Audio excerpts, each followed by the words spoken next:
It's Laura Eubanks of Design for Serenity with your succulent tip of the day, and it's Walkabout Wednesday in my backyard SoCal succulent garden. And everything in this back corner is looking super duper. I think I mentioned recently in a video that, yes, the Pringley Eye and how this used to be a trio. And I had given one to a client, but I couldn't remember who. And then we were doing some garden tour videos, and we stumbled on it in Chula Vista in Joe Jean's garden. And his Pringley Eye is like this tall in the pot. But I don't mind these guys being a little dwarfed. I'm not looking for these to reach the sky. So that is not a problem for me. Oh, yeah. The cornucopia. I did this. I was a guest on Nick Federoff's Everything, All Things Green, a PBS. He has a show on PBS. And back in September or October, we put together these little cornucopia planters on air. Are those roots coming through the bottom? Yes. Oh my gosh, yes. Okay, so I had Nick make one, and I made this one, and these were all cuttings, and they're just on a bed of dry sphagnum moss, kind of like how I do the succulent top pumpkins. And, you know, we tucked all of our cuttings in. So this was back in the fall of 2021. It's now getting close to spring in 2022, and, you know, they're not cuttings anymore. Oh, that's so awesome. So this is really shady back here too, which I think those have enjoyed. They seem to really love this spot. Our little lithops. How are you today? Oh, here it is in my Marcia rafter pot. And it's getting ready to open. So pretty, so phallic. Cracks me up. And oh, look who has given birth. How cute are those little babies? That warms my heart because this mama cactus got some scale on it last year. Didn't catch it in time. I did treat it, but not before it scarred it. Crap. But new hope. Hope springs eternal with the next generation, right? The head, my Medusa head planter is looking like it's going to need to be reset soon. The Fred Ives and the little sedum in here have gotten kind of leggy and look a little weird. So I'll rework that one.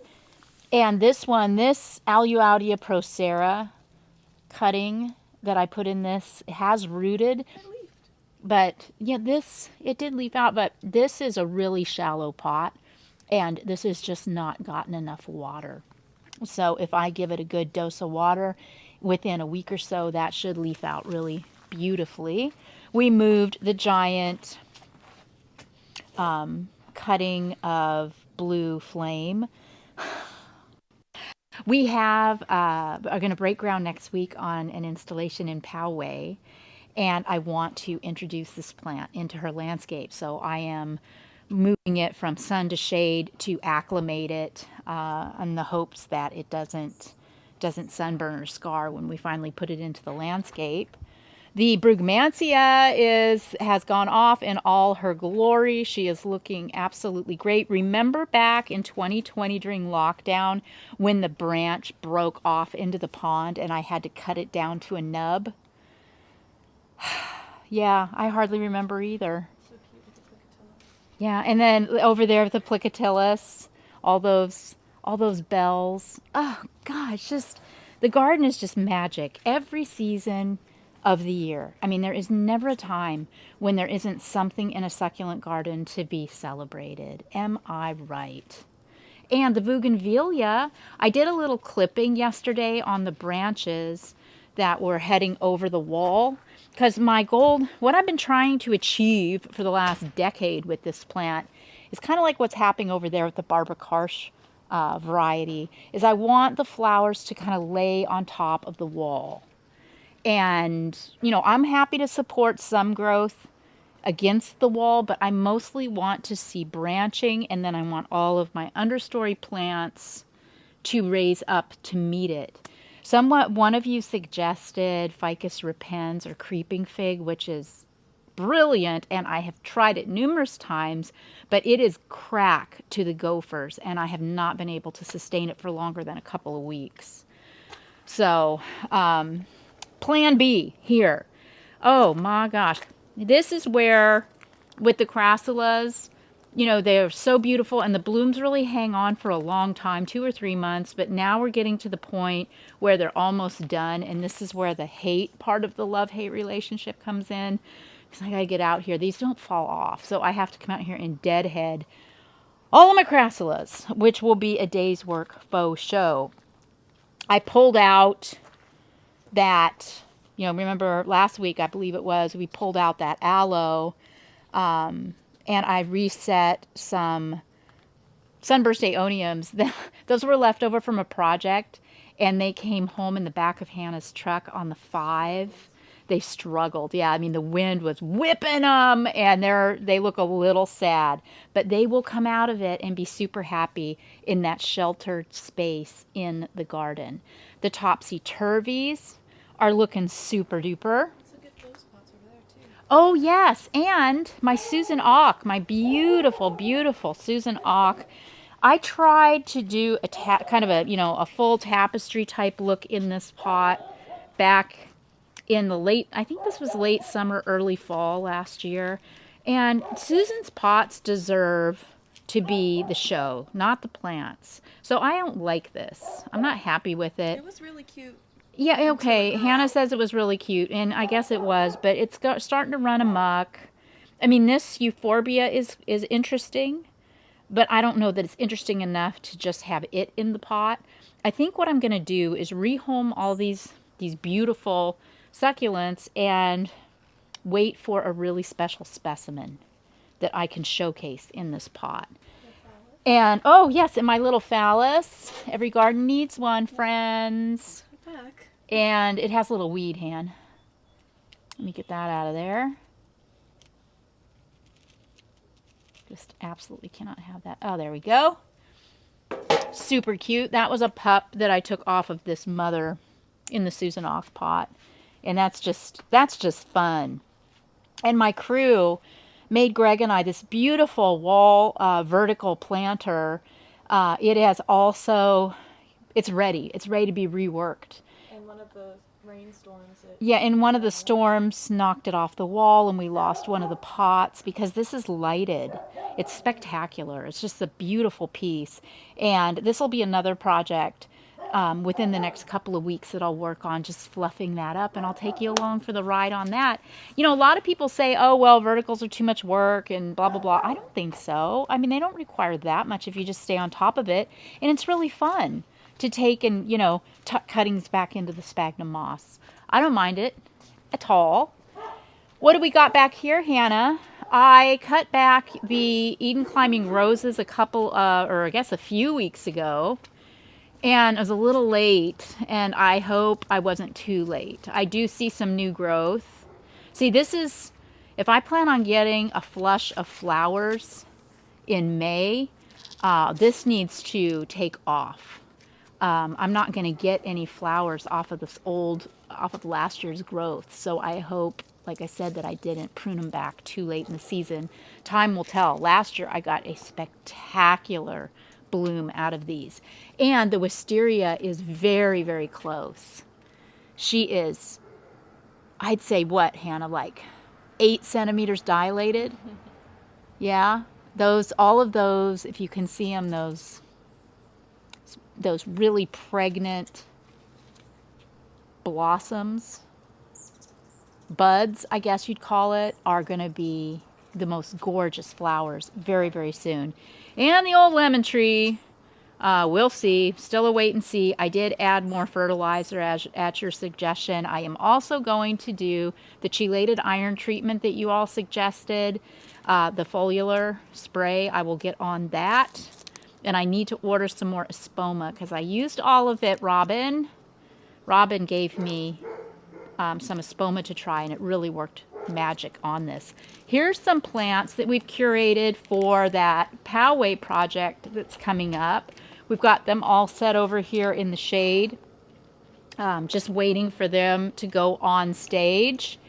And Yeah, I mean, the alyssum is going to be coming out here in the next couple of weeks because it'll get ratty looking. But I love this volunteer every year. What can I say? Just love it. And it looks like our pink jasmine it's late, but that might be because it got a little dry in this pot. It looks You know, dry now even. I don't know. Yeah, I don't know how sustainable this is going to be in the pot. I might have to break down and just plant it in the ground and call it a day. Just water it more. Or just water it more. But, you know, this is such a great... Oh, look, it's starting to work its way through the trellis. But this is such a great solution for covering fences and walls.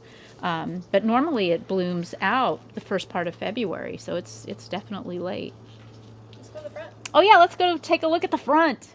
So, you know, I've taken a few of my barrel cactus to roll into installations, which is always my joy, to curate plants from my own garden to share with my clients. So I have no regrets, and it still looks good. You know, I'm fine.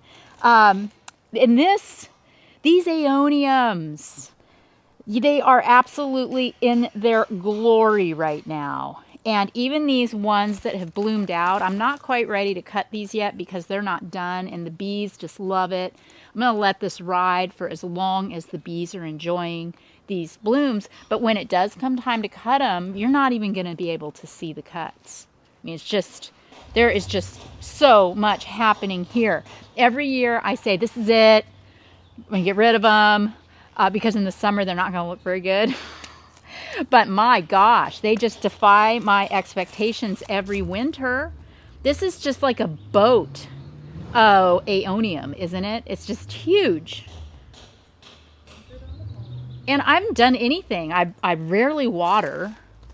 I don't fertilize. I don't understand why you're doing so well, but thank you.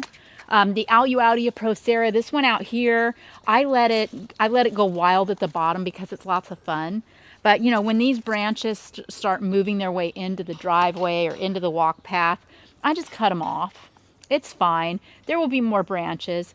I know this plant can kind of flummox many of you, but don't hesitate to take your loppers or your saw and cut any branch you don't like all the way back to the joint. It will continue branching. You will never be short of branches, but if there's something you don't like, just cut it off. Pots look good. Yes, the pots are looking lively. And as promised, after I reworked my succulent chair, I said how important it is that the things that you see a lot in your yard should look good. And I walk, this is my front door, I walk up and back multiple times a day. And this courtyard has become a holding ground or a plant junkyard, basically. And I promised you that I would clean it up. So I did. And now everything that you see and that I see is beautiful and perfect, which just, it's an illusion. But it makes me feel like I have some control over my life when the things in my immediate sight line are completely dialed in. So if all you can manage is to do one pot and make it look perfect, you will go a long way to restoring and maintaining your mental health. That is, follow me for more tips. But yeah, that's how I feel. This just makes me happy. I mean, there's nothing to do, and it just feels so amazing to know that I can just sit out here and feast my eyes on a little modicum of perfection. You're going to sit out there? Yes, I'm going to sit out here in my chair.